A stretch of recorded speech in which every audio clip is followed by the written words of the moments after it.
રામ રામ ને સીતારામ ડાયરા ને માતાજી બધાને હાજર નરવા રાખે. વાગવામાં સવારના 8 સાડા 8 જેવું થઈ ગયું ને આપણે જો વરસાદ કાયદેસર 4 દિવસ થયા, 3 દિવસ વર્યો અને કાલે 1 દિવસ પોરો હતો, પાછો આજ રાતથી ચાલુ થઈ ગયો છે અને અત્યારે ખૂબ વરસાદી માહોલ છે. આજુબાજુના ઘણા વિસ્તારોમાં વરસાદ હારામાં હારો થઈ ગયો છે. અમારે થોડોક ઓછો છે, અમારે વાવણી હારામારી થઈ ગઈ પણ વરસાદ હજી કાયદેસર નવા પાણી નીર આવે એ હજી ટૂંકમાં નથી થયું.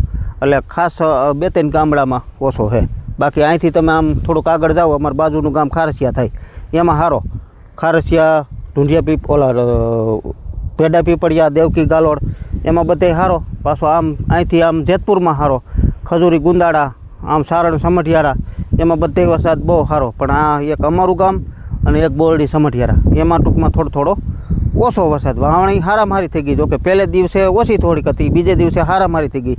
અત્યારે જો ખેતરોમાં કામ કાંઈ થાય એવી છે નહીં, પણ થોડું ઘણું કામ હોય એ થાય એ નબળી જમીનમાં.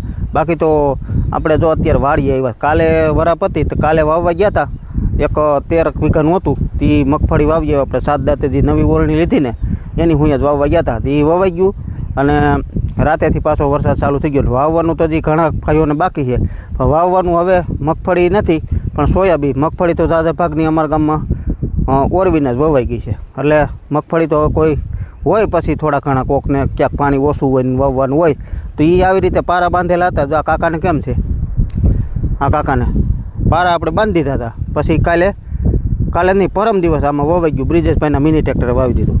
પછી આ ભાઈને જો આ રીતે આપણે વાવવા રાખીએ, એનું બાજુનું ખેતર છે એમાંય પણ પારા બાંધેલા હતા મિની ટ્રેક્ટર, જો કાલે વવાઈ ગયું. આપણે આ વાવવા રાખીએ એમાં સોયાબીન લીલી થઈ કાયદે ઉગી ગયા. અને આપણે આ તલવાળાની મગફળી શું કહે સંજયભાઈ? વરસાદ થોડોક જોઈએ એવો નથી આવતો, કેમ? થોડોક માપે છે. એટલે આમ ઓમ જોઈ ને તો હવે કાયદેસર આ જમીન ઉભી નહીં, પાણી વિનાની છે. આગળ એમાં પાણી ઓછા, એટલે એમાં છે ને બધે જો અત્યારે કપાસ સોંપે છે, ઓલ પણ જો ગારામાં લટે બિસાડા જો આ રીતે મિની ટ્રેક્ટરે વાવે છે. પછી તો એવું છે બધું. બાકી તો વરસાદ કાયદેસરથી આપણે ડેમ ભરાય ને એવો નથી, થઈ જાય. અને જ્યાં અમુક જગ્યાએ તો હજી વાવણી નથી થઈ બિસાડાને, તો થઈ જાય એવી આપણે તો ભગવાનને પ્રાર્થના કરીએ. મિત્રો આ આપણે મગફળી છે 39 નંબર રેનોની, તો આપણે 38 કિલો દાણા નાખેલા હતા કમ્પ્લેટ. જો આ ઘરની જ મગફળી છે અને ફૂલે ફાલે આમ જો કે જોરદાર છે. અને આને તલવાળું હતું, તલ તો એવા બધા ખાસ થયા નથી, 5 મણનો ઉતારો આવ્યો હતો. બાકી તો સૂકો ઓણ આવી ગયો હતો, એટલે તલ કાંઈ ખાસ એવા બધા થયા નહોતા. બાકી જ નકર આપણે 12-13 મણનો ઉતારો હાઈ ક્લાસ આવે છે. બાકી ઓણ તલ તો નહોતા થયા, પણ મગફળી સારી થાય એવી આપણે પ્રાર્થના કરી. પણ મગફળી જો એકદમ સોલિડ છે, કાંઈ વાંધો નથી. અને 2 પિયત ટૂંકમાં આને આપ્યા હતા, 3જું પિયત આપ્યું નથી. અને વરસાદની રાહે એમને હતા તો વરસાદ થઈ ગયો હારામાં હારો. એમ જો કે હારામાં હારો વરસાદ થઈ ગયો છે, વાંધોય નથી. વાવણી બહુ લોઠી જ કહેવાય. પણ જે પાણીની જરૂરિયાત આપણે છે એ નથી.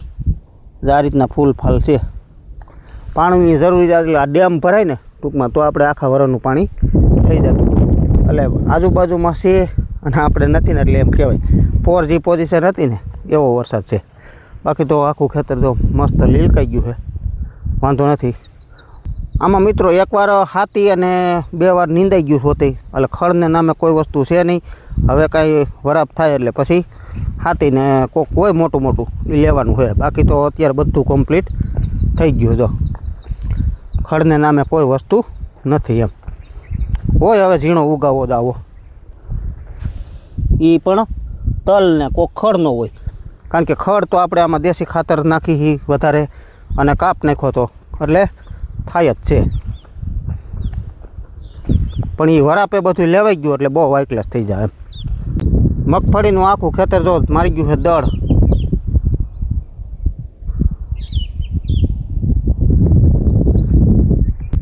આ સાહર્યો ને ત્યાં સુધી લસણવાળું હતું, અહીંથી પછી આ ધાણા હતા.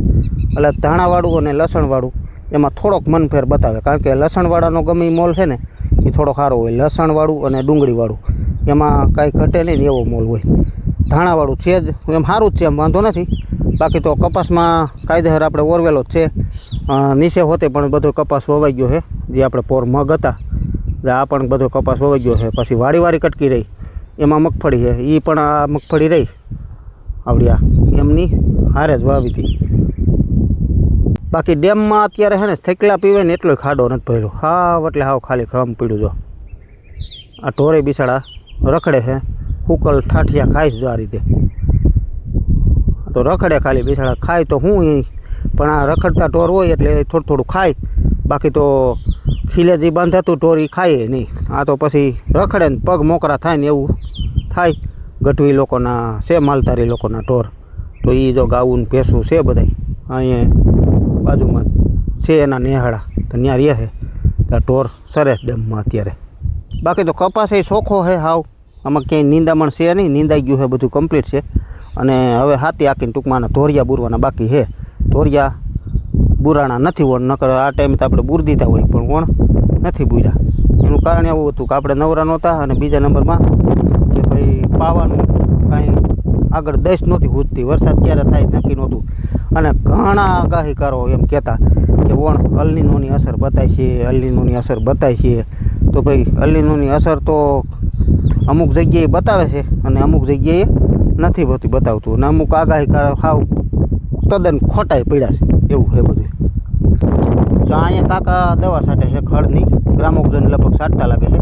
મગફળીનું આમાં જો કે વાવેતર થઈ ગયું છે, આપણે જ પારા બાંધ્યા હતા ને આમાં ગઢાની જાતે 4 દાંતાનું વાવેતર ટૂંકમાં થઈ ગયું છે. 39 નંબર આપણે રહીને એ જ વાવેલી છે. અને ખાસ તો એ જ કહેવાનું, કાકાની ઉંમર લગભગ 55 વર્ષની આજુબાજુ હોય છે, પણ તોય હજી જુઓ તમે દવાની ફળફળાટી બોલાવે છે. અને અત્યારના યુવાનો છે ને ખેતીથી આખા ભાગે છે. અને આમ જો શું કે કાકા દવા છાંટો છો?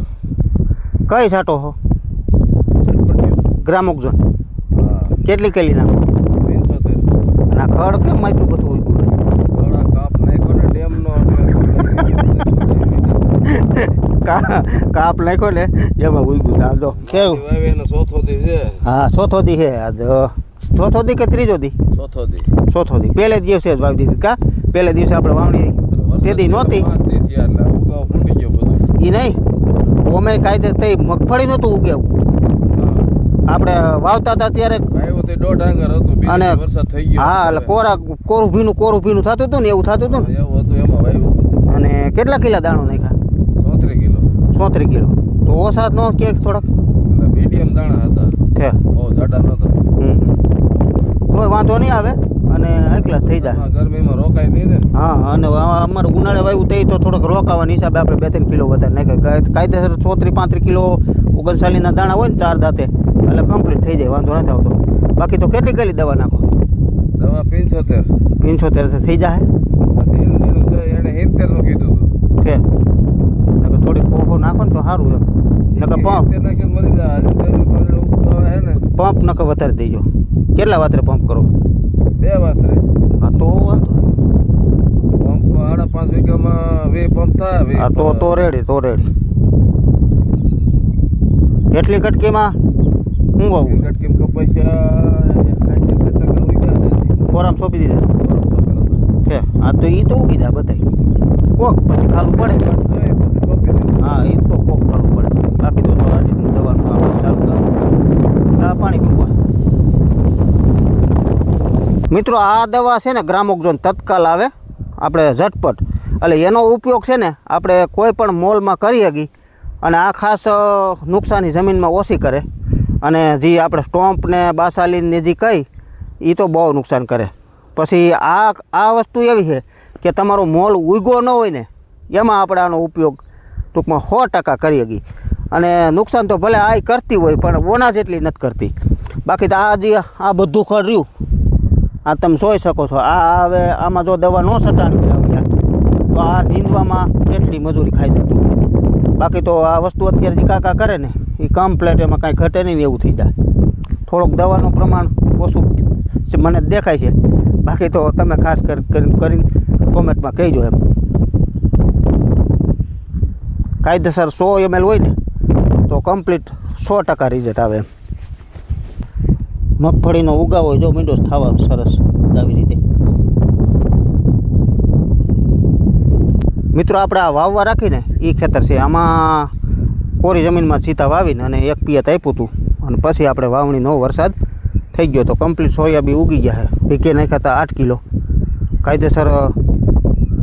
આ 4 આયરમાં થોડાક પાખા કહેવાય કારણ કે 10 કિલો નાખવાના હોય.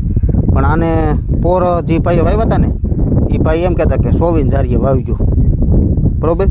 તો એ કે 24 જારીએ વાવવામાં પછી હાથીમાં બધી રામાયણ થતી હતી અમારા ભાઈ કે, એટલે કે આને 18 જારીએ જ વાવવા છે. પણ 18 જારીએ આપણે 8 કિલો નાખ્યા હતા પણ કમ્પ્લીટ ઉગાવો હોય એમ કાંઈ વાંધો નથી. અને થોડાક પાખા હોય એ ગાંઠનું સારું.